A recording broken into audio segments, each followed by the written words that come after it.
পাওয়া গেল না। তবে সেই ইমানটা দরবেশ বাবার মতন হলি হবে না, শেখ হাসিনার মতন হলি হবে না, ইমান হতে হবে পাকাপোক্ত। যদি বলেন হুজুর দরবেশ বাবার শেখ হাসিনা টেনে আসলেন কেন, এখানে ওদের সম্পর্কটা কি? আপনারা এর আগেও শুনেছেন, এই বেলকুচিতে আমি এসে সরকারি দলের লোকদের আলোচনা শুনেছি। আমাকে এরকম মঞ্চে বসাই রেখে ডাইন সাইডে দাঁড়িয়ে বক্তৃতা করতেন। শেখ হাসিনা ৫ ওয়াক্ত নামাজি, শেখ হাসিনা কোরআন তেলাওয়াত করে কাজ শুরু করে, শেখ হাসিনা আল্লাহওয়ালা, শেখ হাসিনা দৈনিক তাহাজ্জুদ নামাজ পড়ে। কি শুনেছেন না ভাই? এখন শেখ হাসিনার দরবার পর্যন্ত আমি তা যাইতে পারিনি, ওরা যা বলতো তাই শুনতাম। জয়পুরহাটের এক এমপি বলেছিলেন যে শেখ হাসিনা একজন ওলি পরিবারের লোক, মুজিবারের দাদা নাই ছিল বিশ্ব একজন আল্লাহর ওলি, সেই ওলির বংশের লোক। এই জন্য শেখ হাসিনার নামের প্রথমে হজরত শেখ হাসিনা রহমাতুল্লাহ আলাইহি লেখা লাগবে। তাহলে হজরত শেখ হাসিনা রহমাতুল্লাহ আলাইহি তাহলে কত বড় পাওয়ারের লোক। দৈনিক তাহাজ্জুদের নামাজ পড়তো, কোরআন শরীফ পড়তো, যায় নামাজ, ঘুমিয়ে উঠে কি খুঁজত? যায় নামাজ খুঁজত। আমরাও বিশ্বাস করলাম। সংস্কার, কোটা সংস্কারের ছাত্ররা যখন গণভবন দখল করলো, ও বাবা সেখানে গিয়ে রাজা হাঁস পাওয়া গেল, সেখানে গিয়ে ভেগর ভ্যা ছাগল পাওয়া গেল, সেখানে গিয়ে কচুর মুখী পাওয়া গেল, সেখানে গিয়ে মুরগি পাওয়া গেল, সেখানে গিয়ে বড় বড় গরু পাওয়া গেল, সেখানে গিয়ে বিভিন্ন রং বেরঙের মাছ পাওয়া গেল। কিন্তু জায়নামাজ আর কোরআন শরীফ খুঁজিয়া পাওয়া গেল না।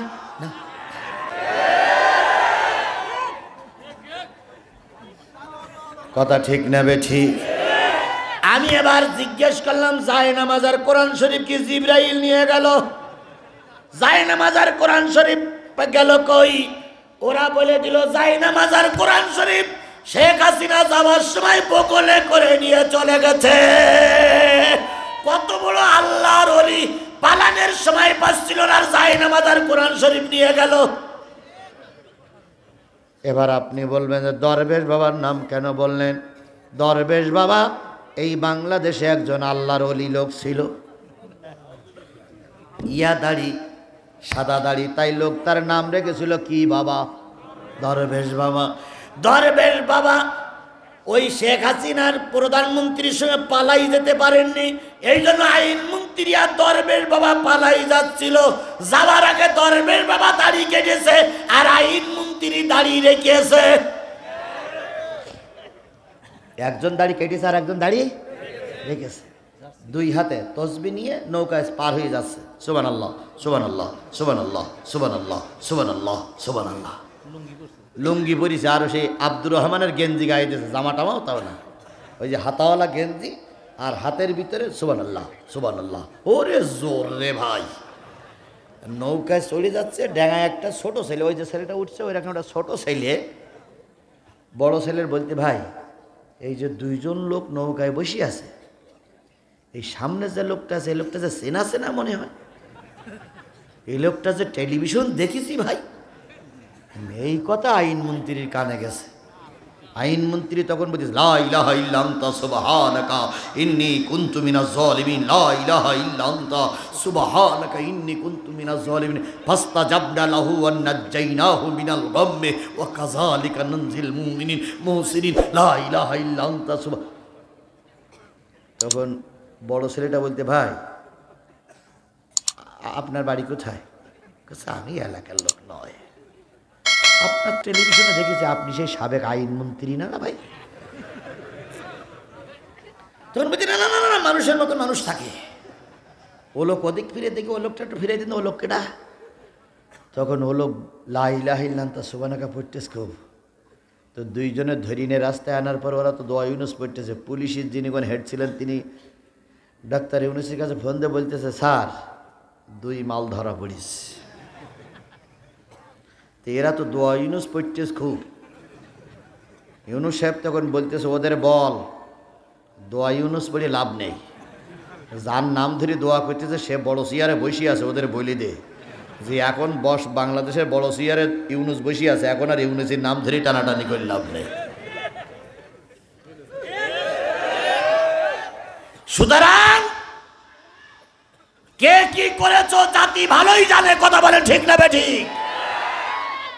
আমার ভাইয়েরা, আল্লাহ নবী সাল্লাল্লাহু আলাইহি সাল্লাম যখন কথা বললেন তালি বলতেছিলাম সবার কম বেশি ঈমান আছে না নাই? রাসূলের পরেও ভালোবাসা কম বেশি আছে না নাই? আমি একটু পয়েন্ট 10-15 মিনিট কথা বলি, শেষ করতে পারি কিনা দেখি। আল্লাহর নবী যখন প্রথম যুদ্ধে গেলেন, তখনকার যুদ্ধটা ছিল বদরের যুদ্ধ। মার খাইলেন কোন যুদ্ধে? অহুদের যুদ্ধে। অহুদের যুদ্ধের আগে আল্লাহর নবী দাওয়াতি কাজ করে লোক তৈরি করেছিলেন কতজন? অহুদ 1000 লোক তৈরি হলো। নবী যুদ্ধে যাওয়ার আগে 3 দিন কি 4 দিন আগে এক হুজুর দাওয়াতি কাজ করে 300 লোক নিয়ে ভেগে পড়ল। যেই লোকটা 300 লোক নবীর দলের থেকে ভেগে নিয়ে চলে গেছিলেন, এই লোকটার নাম কি? আব্দুল্লাহ বিন উবাই ইবনে সুলুল। কথা বলেন ঠিক না বেঠিক? আরো জোরে বলেন ঠিক না বেঠিক? তাহলে আল্লাহ রাসূল উহুদের ময়দানে যাবে, সেই সময় 300 লোক নিয়ে কেটে পড়েছিল একদল টুপিওয়ালারা। আজ আমরা দেখতেছি ভারতের ইসকন কথা বলতে পারতো না, আমাদের দেশের কিছু দালাল যদি তাদের পক্ষে দালালি না করত। এখনো কিছু স্কুল কলেজের শিক্ষকরা তাদের পক্ষে দালালি করতেছেন। আমরা স্পষ্ট করে বলি, আপনার প্রতি মাস শেষে বেতন কিন্তু ইসকন দেয় না। প্রতি মাসের শেষে বেতন কিন্তু ভারত আপনাকে দেয় না। প্রতি মাসের বেতন সে আমাদের কাছে ট্যাক্সের টাকায়। কথা বলে ঠিক না বেঠিক? বাংলাদেশে বসে আওয়ামী লীগের আর ইসকনের যদি দালালি করেন, আপনাদের চাকরি খাইতে শনি মঙ্গলবার লাগবে না। আমরা একবার রক্ত দিয়েছি, প্রয়োজনে আর একবার রক্ত দেব। একবার জেলে 3 বার জেলে গেছি, 300 দিন জেলে থেকেছি, 20টা মামলা খেয়েছি, 5 দিন আয়না ঘরে ছিলাম। প্রয়োজনে জীবনের শেষ সময়টুকু আয়না ঘরে থাকবো, তবুও ভারতের দালালদের মাথা উঁচু করতে দেওয়া হবে না, হবে না, হবে না। সরকার বাহাদুরকে বলি, আপনি একা নয়, আপনার সাথে আমরা 18 কোটি বাঙালি, 18 কোটি জনগণ আছি। কথা বলেন ঠিক না বেঠিক? আমি এখানে আসার পরে 2 জন না 3 জন হিন্দু ভাই আমার সঙ্গে সাক্ষাৎ করলেন। আমাকে দেখে বললেন, হুজুর আপনার আলোচনাটা খুব ভালো লাগে। তাই আমি বললাম, বাবা তোমরা আমাদের শত্রু না, তোমরা আমাদের আপন সন্তানের মতো। কথা বলেন। ভারতের সব মসজিদ যদি ভেঙে দেয়, বাংলাদেশের একটা মন্দিরের একটা চাল নাড়ানো যাবে না। ভারতের যদি 30 কোটি মুসলমানের রক্তে ভারত লাল হয়ে যায়, বাংলাদেশের কোন হিন্দু মারা হবে না, এর নাম ইসলাম। তবে ভারতকে হুঁশিয়ার করে দেই, মুসলমানদের পরে চোখ রাঙানোর অভ্যাস বন্ধ করো। আমাদের এপাশে আছে কাশ্মীর, ওপাশে আছে আফগান, ওপাশে আছে পাকিস্তান, এপাশে আছে আমার প্রিয় মাতৃভূমি বাংলাদেশ। যদি সবাই পাশের লাঠি নিয়ে রাস্তায় নামি, 7 সিস্টার 7টা আলাদা হয়ে যাবে। ভারত পাকপাকুম করার সময় পাবা না। তোমাদের সঙ্গে শত্রুতা করার জন্য আমরা রাস্তায় নামিনি। আমাদেরকে ধৈর্যশীল থাকার সুযোগ দাও। বেশি পাকপাকুম করবা, মানুষ রাস্তায় নামে। ভারত তোমার কাছে আমরা মাথা বিক্রি করে চলি না। কথা কি ঠিক? কথা কি ঠিক?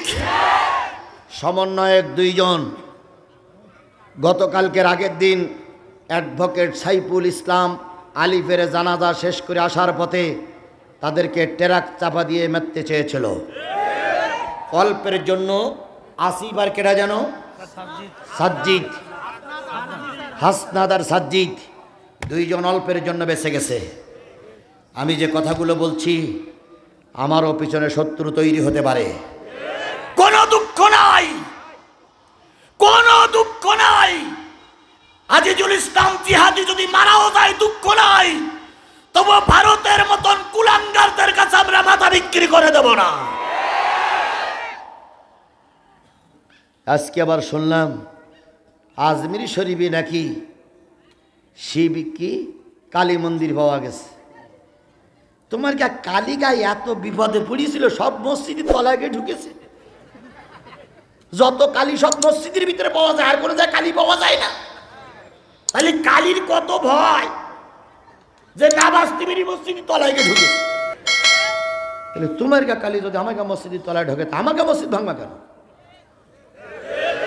ওরা এখন আজমির শরীফ ভাঙবে, কারণ ওখানে নাকি কালীর মূর্তি ছিল। ফাজলামি বন্ধ করো, ফাজলামি বন্ধ করো।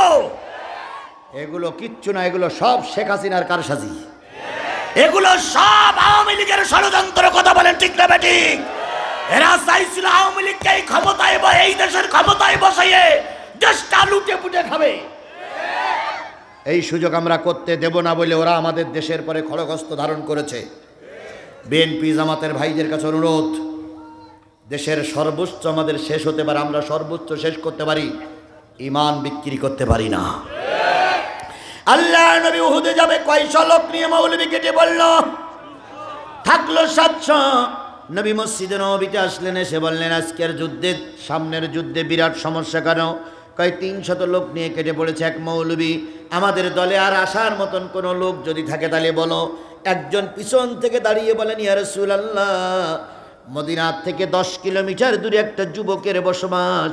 এই যুবক যদি কালেমাওয়ালা হয়ে যায়, আল্লাহর কসম আমাদের দল অনেক শক্তিশালী হয়ে যাবে। বেশি লোক লাগে না, শক্তিশালী জনগণ 2-4 জন হলেই অনেকটা কাজ হয়ে যায়। কথা বলেন ঠিক না বেঠিক? আল্লাহ নবী বললেন তুমি সামনে এসো। সামনে আসার পরে বললেন সেই যুবকের পরিচয় দাও। ওই মুরব্বী বললেন উনি সাবেত পরিবারের লোক, একজন মা আর একজন যুবক বেঁচে আছে, আর ওই পরিবারে কেউ নাই। এবার বলতে পারেন কোরআনের তাফসির করতেছেন, আমি তাফসিরই বলতেছি। ইমাম বুখারী যখন হাদিস পড়াচ্ছিলেন তখন এক পর্যায়ে ইমাম বুখারী বললেন পৃথিবীতে কোনো লোক নামাজ না পড়ে জান্নাতে যেতে পারবে না। কোনো লোক নামাজ না পড়ে, আচ্ছা এটা কোরআনের আয়াত না ওনার বানানো কথা? কলু লাম নাকু মিনাল মুসাল্লিন, কোনো লোক মুসাল্লি না হয়ে জান্নাতে যেতে পারবে না। এবার উনি বলার পর এক জায়গায় বললেন একটা লোক ব্যতিক্রম, তিনি এক ওয়াক্ত নামাজ পড়েন নাই, তিনি আল্লাহর জান্নাতে যাবে। ছাত্ররা বললেন হুজুর আগেই বলেছেন নামাজ না পড়ে জান্নাতে যাওয়া যাবে না, এখন বলতেছেন একটা লোক নামাজ না পড়ে জান্নাতে যাবে। সেই লোকটার কথা একটু দয়া করে বলবেন কি? ইমাম বুখারী যেভাবে বলেছিলেন আমি সেইভাবে বলতেছি। বলুন তো কোনো গাছ কি জান্নাতে যাবে? কোনো পশু পাখি কি জান্নাতে যাবে? কিন্তু একটা পশু জান্নাতে যাবে, সেটা হলো হযরতে সালেহ আলাইহিস সালামের উষ্টি। একটা উট জান্নাতে যাবে, যে উটটারে নবী বহন করে চলতেন। একটা খেজুর গাছ জান্নাতে যাবে, যে খেজুর গাছের গায়ে আল্লাহর নবী হেলান দিয়ে খুতবা তেলাওয়াত করতেন। একটা পাথর জান্নাতে যাবে, যে পাথর মুসা আলাইহিস সালামকে নিষ্কলুষ করার জন্য বাড়ি খেয়েছিলেন। এরকম কিছু কিছু যিনি জান্নাতে যাবে, তার ভিতরে একজন বেনামাজি জান্নাতে যাবে। তারই কথা আমি আপনাদের শুনিয়ে দোয়া করব ইনশাআল্লাহ। আল্লাহ নবী বললেন এটা কোন পরিবার? কাজ সাবেত পরিবার। সাবেত পরিবারের একজন যুবক আছে, তিনি অত্যন্ত সাহসী। অনেক যুদ্ধে যখন কেউ জয় পরাজয় হয় না, তখন ওই যুদ্ধে আমর বিন সাবেতকে ভাড়া করে নিয়ে যায়। আমর বিন সাবেত যে লাইনে দাঁড়ায়, ওই লাইনটা আল্লাহ বিজয় দান করে দেয়। কোনো কথা নেই। পরের দিন নবী ফজরের নামাজ পড়ি ওই বাড়ির দিকে রওনা হয়ে গেছে। কয় কিলোমিটার দূর? জান্নাতি ঠিকানা ইসলামিক চ্যানেল, বেলকুচি, সিরাজগঞ্জ। আপনার প্রিয় বক্তার মহাগ্রন্থ আল কুরআনের আলোচনা শুনুন।